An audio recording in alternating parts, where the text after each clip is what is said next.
तुम्हाला जर one of the cleanest beach of north Konkan आणि less known, less crowded and more beautiful असा जर बीच हवा असेल आणि तोही व्हाईट सँड बीच आणि असा पूर्ण अख्खा प्रायव्हेट बीच जर तुम्हाला हवा असेल तर आजचा हा व्हिडिओ खास तुमच्यासाठी.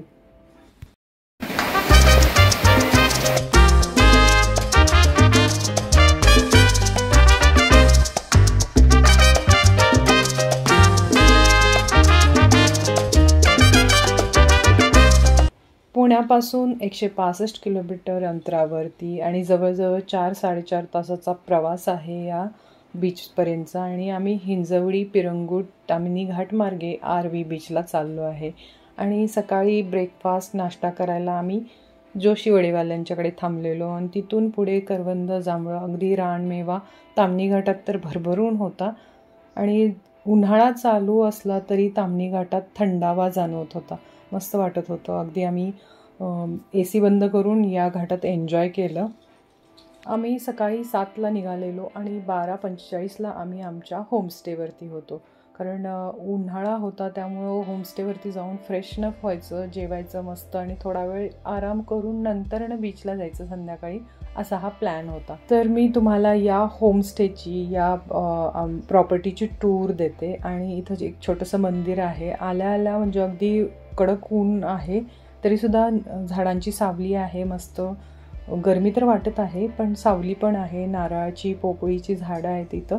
आणि इथं AC, नॉन AC रूम्स आहेत. आम्ही उन्हाळा असल्यामुळं AC रूम घेतलेली आहे. अशी ही प्रॉपर्टी आहे. आणि इथंच एक मस्त पाण्याचा हौद सोडलेला, पाणी पण त्याच्यामध्ये सोडलेलं. तर त्यांनी आम्हाला सांगितलं की तुम्ही समुद्रावरती आंघोळ करून येता तर बरोबर खूप सारी सँड पण घेऊन येता, तर तुम्ही इथं आंघोळ करू शकता आणि मग त्यामुळे तुमची रूम घाण नाही होणार. म्हणजे मला तो एक प्लस पॉईंट वाटला. आणि डायरेक्ट ॲक्सेस आहे या प्रॉपर्टीतून बीचला, मग तो मोठा एक प्लस पॉईंट झाला.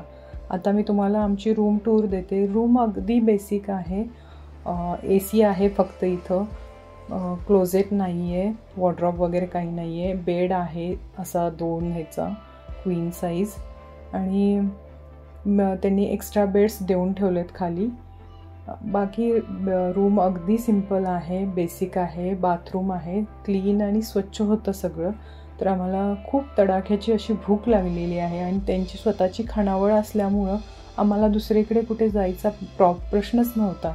इथं मस्त आम्ही ऑर्डर केलं.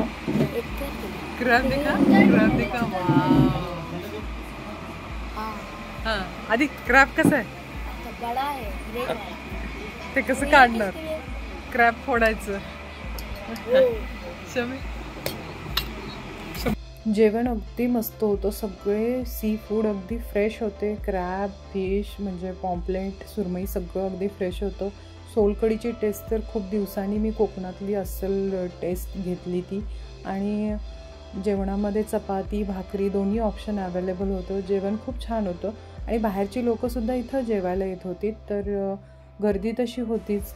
आणि दुपारी मस्त आम्ही जेवण करून एक झोप काढली. मस्त झुल्यावरती झुललो, इथल्या प्रॉपर्टीमध्ये फिरलो. आमचा होमस्टे जस्ट हा Pevekar homestay just 40 metre away from beach होता. And it makes excellent location to stay and enjoy the beach view.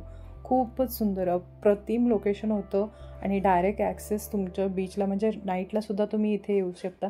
आणि बीच दिसल्यानंतर मी तर अगदी पाण्यामध्ये मस्त पळत पळत गेले. आणि गेल्या गेल्या आम्हाला मस्त असे उकडीचे मोदक खायला मिळाले.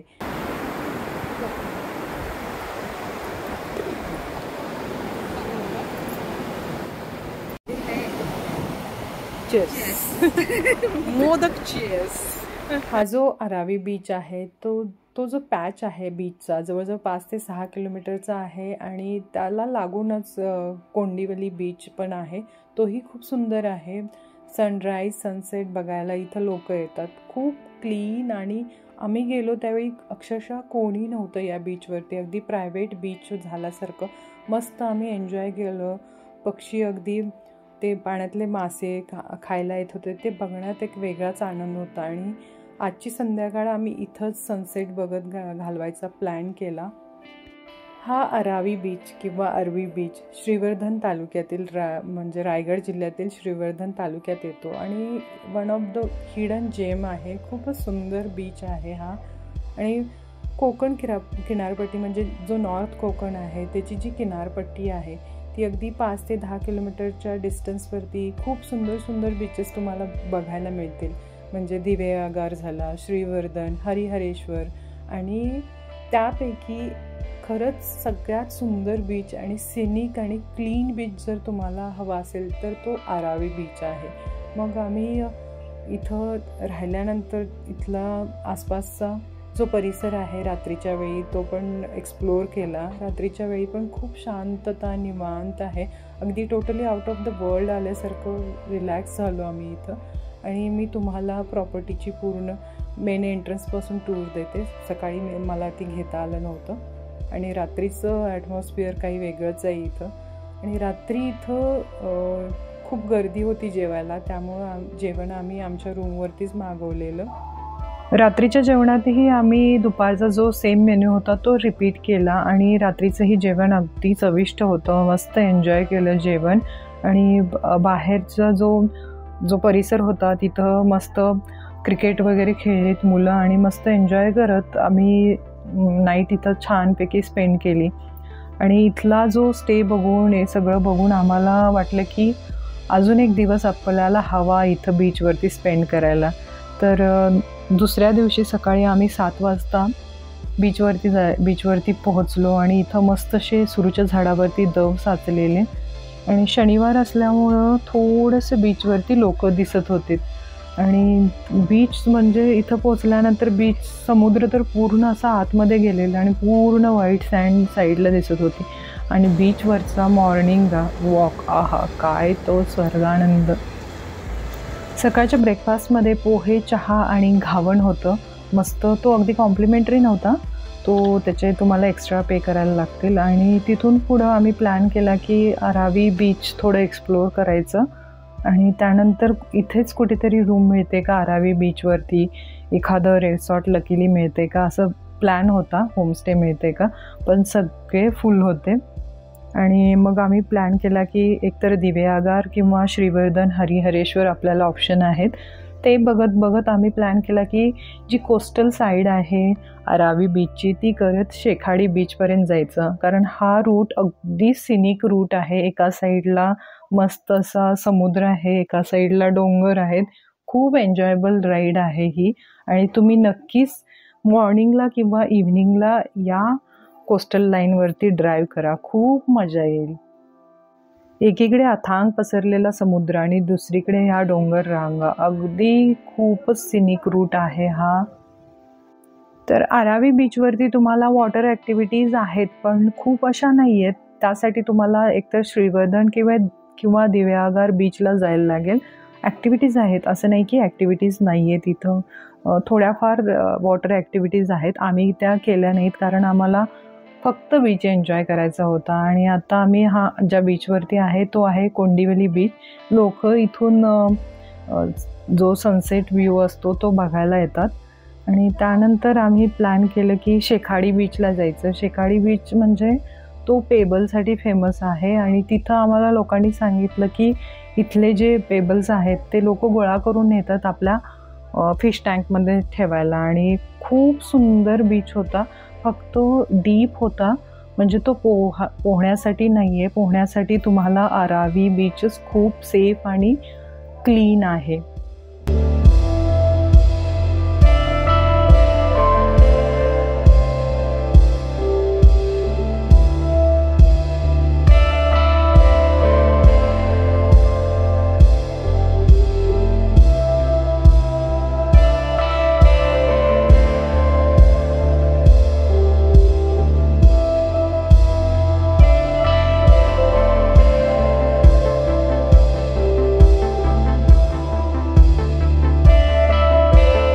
इथं असे कितीतरी फोटोजेनिक पॉईंट्स आहेत आणि आयलंड आहे. आणि सुरुवातीचा जो समुद्र आहे तो थोडासा ग्रीन वाटतो आणि त्यानंतर खडकाळ असल्यामुळे तो अगदी वेगळाच जाणवतो. आणि त्यानंतरचा जो पॅच आहे तो अगदी ब्लू वाटतो.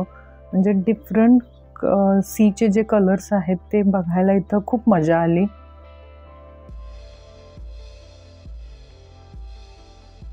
आणि हा आहे शेकाडी बीच. छोटासा आहे बीच, खूप मोठा नाही आहे, पण खूप सुंदर आहे. आणि इथं जे रॉक फॉर्मेशन आहे इथलं ते खूपच छान वाटतं. लाटांच्यामुळं इथं जे रॉकचं फॉर्मेशन झालं ते अगदी केवसारखं आहे आणि भरतीच्या वेळी हे पूर्ण पाण्याखाली जातं. सध्या आम्ही लकी आहे, इथं मस्त असं फोटोशूट होत आहे आणि लोक पण नाही आहेत या बीचवरती.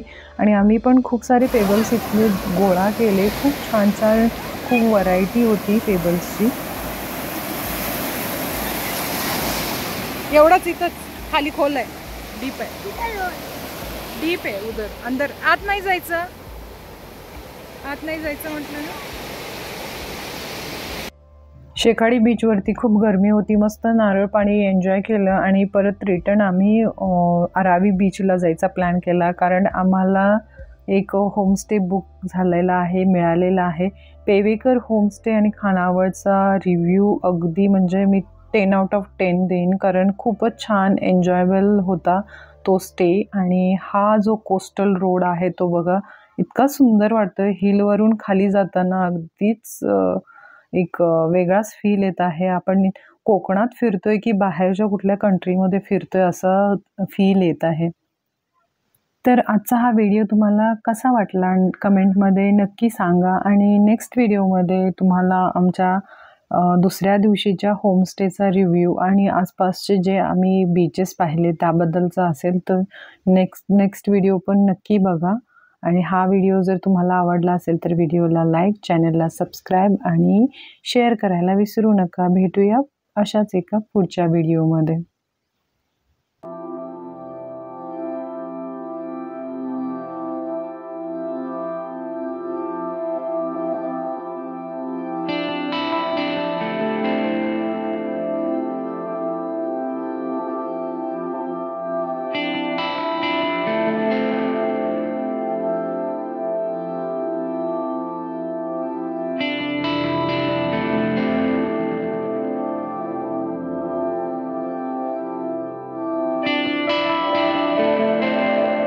हा अरावी बीचचा एंट्री पॉईंट आहे. इथंच वॉटर स्पोर्ट्स ॲक्टिव्हिटीज आणि तुम्हाला खाण्यापिण्याचे जे थोडेफार स्टॉल्स मिळतील तुम्हाला. इथे जवळच 2-3 रिसॉर्ट्स पण आहेत, तुम्ही बघू शकता.